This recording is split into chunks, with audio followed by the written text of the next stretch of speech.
አንድ የአሜሪካ ፕሬዝዳንት አንድም ጉዝ ንብረት ሳይሸጥ በቀጥታ ከፕሬዝዳንትነት ስልጣኑ ከ2 ቢሊዮን ዶላር በላይ እንዴት ሊያገኝ ይችላል? በሶሻል ሚዲያ ላይ የሚወጣ አንድ የፕሬዝዳንት ጽሑፍ የዓለምን የፋይናንስ ገበያዎች በቅጽበት ሊያናውጥ ይችላል። አሁን ደግሞ የዎል ስትሪት ኩባንያዎች እነዚህን ጽሑፎች ወይም ፖስቶች ከጥቂት ሰከንዶች ቀደም ብለው በቅጽበት ለማግኘት ሲሉ ብቻ በወር እስከ $100,000 ከፍለው እነዚህ መረጃዎች እንዲያገኙ እያደረገ ነው።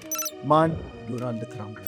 ይህም የሚሆነው ትሩዝ በተባለው የራሱ ሶሻል ሚዲያ ላይ ነው። ይህ ብቻ አይደለም። ከቤተሰቡ ጋር ከተያያዙ ቶክኖችና ፕላትፎርሞች ከ2 ቢሊዮን ዶላር በላይ የክሪፕቶ ገቢ እንደተገኘ ያሳያል። ይህን እንደ አጭበርባሪ የዕቁብ ሰብሳቢ ወይም ዳኛ አስቡት። ዕቁቡን ያቋቁማሉ፣ ህጉን ያወጣሉ፣ የሰዎችን ጉጉት ይጨምራሉ፣ እንዲሁም አብዛኛውን ገንዘብ የመጀመሪያ ዕጣ በማለት ጠራርገው ይወስዳሉ። የትራምፕና የሚስቱ ኮይን ላይም ተመሳሳይ ነገር ነው የተፈጠረው። የቶክናቸው ዋጋ ሲንር ቀደም ብለው የገቡ የውስጥ አዋቂዎች በቢሊዮን የሚቆጠር ገንዘብ ይዘው ይወጣሉ። ከ90 በመቶ በላይ ዋጋው ሲያሽቆለቁል ደግሞ ተራው ባለሀብት ኪሳራውን እንዲከናነብ ይታዋል። ታዲያ ይህ አዲሱ የፖለቲካ አካሄድ ነው ወይስ የስልጣንን ወንበር የተጠቀመ ትልቅ ዘረፋ?